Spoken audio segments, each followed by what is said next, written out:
Hi friends, welcome to tasty சமையல். இன்றைக்கி நம்ம என்ன ரெசிபி பார்க்க போகிறோன்னா, புரட்டாசி மாதத்தில் ஸ்பெஷலாக செய்கிற புளியோதரை. பெருமாள் கோயில் போனாலே நம்மளுக்கு ஞாபகம் வருது என்ன, பிரசாதம் தான் ஞாபகம் வரும். அதுலேயும் ஸ்பெஷல் என்னென்னு பார்த்தீங்கன்னா புளியோதரைனா அடிச்சிக்கவே முடியாது.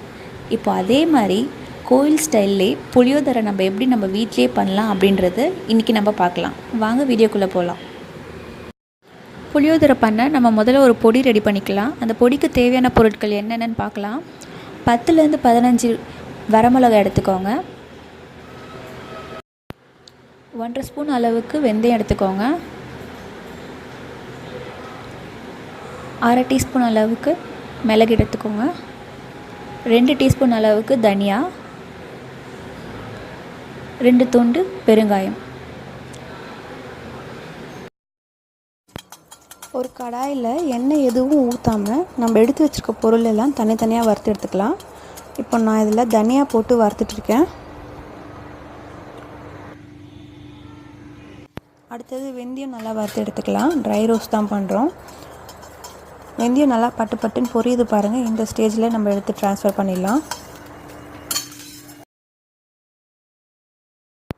கடாயில் லைட்டாக எண்ணெய் ஊற்றி நம்ம எடுத்து வச்சுருக்க பெருங்காயம் கட்டியை வறுத்து எடுத்துக்கலாம். பெருங்காயம் தூள் இருந்துச்சுன்னா நீங்கள் அந்த பெருங்காயத்தூளை தனியா கூடவோ இல்லைனா வெந்தயம் கூடவே சேர்த்து அப்படியே வதக்கி எடுத்துக்கலாம்.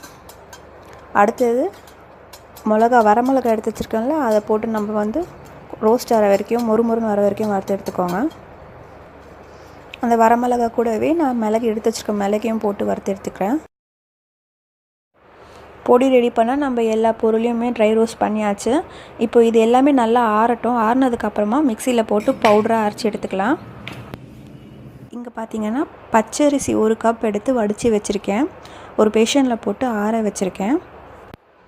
இப்போது இது கூட 1 டேபிள் ஸ்பூன் அளவுக்கு நல்லெண்ணெய், மேலே 1 ஸ்பூன் நல்லெண்ணெய் அப்படியே ஊற்றி விடுங்க. இந்த டிஷ் நீங்கள் நல்லெண்ணெயில் பண்ணால் ரொம்ப டேஸ்ட்டாக இருக்கும். அதனால் மேக்ஸிமம் நல்லெண்ணெயில் பண்ணுங்கள்.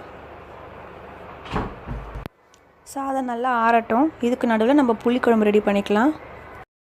புளிக்குழம்பு ரெடி பண்ண ஒரு கடாயில் 2 டேபிள் ஸ்பூன் அளவுக்கு நல்லெண்ணெய் விடுறேன். எண்ணெய் காஞ்ச உடனே கடுகு சீரகம் போட்டு தாளிச்சிக்கோங்க.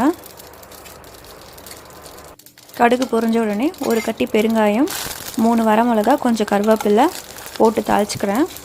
இப்போ இது கூட நல்லா திக்காக கரைச்சி வச்சுருக்க புளி ஆட் பண்ணுறேன்.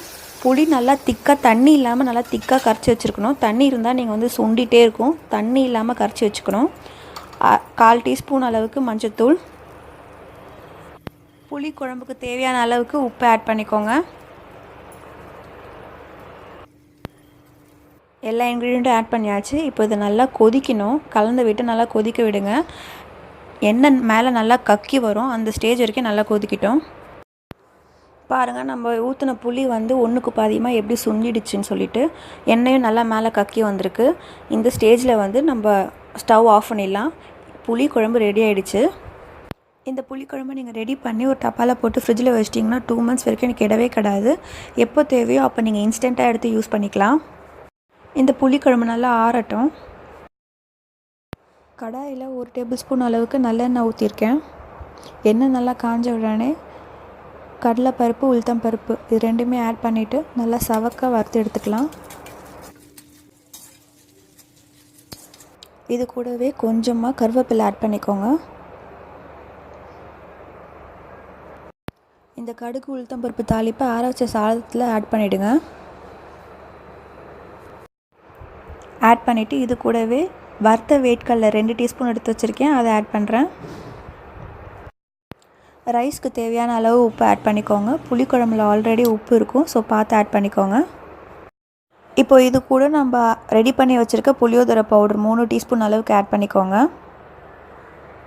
அடுத்தது பார்த்திங்கன்னா ரெடி பண்ணி வச்சுருக்க புளிக்குழம்பு ஆட் பண்ணுறேன். ஒரு 3லேருந்து 4 டேபிள் ஸ்பூன் அளவுக்கு ஆட் பண்ணிக்கோங்க. எல்லா இன்க்ரீடியன்ஸும் ஆட் பண்ணியாச்சு. இப்போ இது எல்லாமே நல்லா சேர்த்து மிக்ஸ் பண்ணிடலாம். புளிக்குழம்பு நல்லா ஆற வச்சு ஆட் பண்ணிக்கோங்க. சாதமும் நல்லா ஆறி இருக்கணும். அப்போ தான் ரைஸ் உங்களுக்கு உதிரி உதிரியாக வரும். புளிக்குழம்பும் புளியோதரை பவுடரும் அவங்கவுங்க டேஸ்ட்டு தகுந்தபடி கூடலோ குறைச்சலோ பண்ணிக்கலாம். நல்லா மிக்ஸ் பண்ணியாச்சு. பாருங்கள், புளியோதரை கோயில் ஸ்டைலில் எவ்வளோ சூப்பராக ரெடி ஆகிடுச்சுன்னு. நான் டேஸ்ட் பண்ணி பார்த்தேன். புளிப்பு, உப்பு, காரம் எல்லாமே பர்ஃபெக்டாக இருக்குது. இந்த பவுடரும் புளிக்குழம்பும் நீங்கள் ஒன்ஸ் ரெடி பண்ணிவிட்டு நீங்கள் ஸ்டோர் பண்ணி வச்சுக்கலாம். எப்போ தேவையோ அப்போ நீங்கள் அதை ரைஸில் ஆட் பண்ணி இன்ஸ்டண்ட்டாக 5 நிமிஷத்தில் புளியோதரை ரெடி பண்ணிடலாம். ஃப்ரெண்ட்ஸ், இன்றைக்கி புரட்டாசி ஸ்பெஷலாக கோயில் பிரசாதம் டேஸ்ட்டில் புளியோதரை நம்ம வீட்டிலேயே எப்படி செய்யலான்ட்டு பார்த்தோம். நீங்களும் ட்ரை பண்ணி பாருங்கள். கோயில் டேஸ்ட்டில் புளியோதரை நீங்களும் செஞ்சு வீட்டில் அசத்துங்க. இந்த வீடியோ உங்களுக்கு பிடிச்சிருந்ததுன்னா லைக் பண்ணுங்கள், ஷேர் பண்ணுங்கள், சேனலை மறக்காமல் சப்ஸ்கிரைப் பண்ணுங்கள். கூடவே பக்கத்தில் இருக்க நோட்டிஃபிகேஷன் பெல்லையும் ப்ரெஸ் பண்ணுங்கள். அப்போ தான் நான் போடுற வீடியோஸ் எல்லாம் உடனுக்குடன் கிடைக்கும் உங்களுக்கு. Bye friends.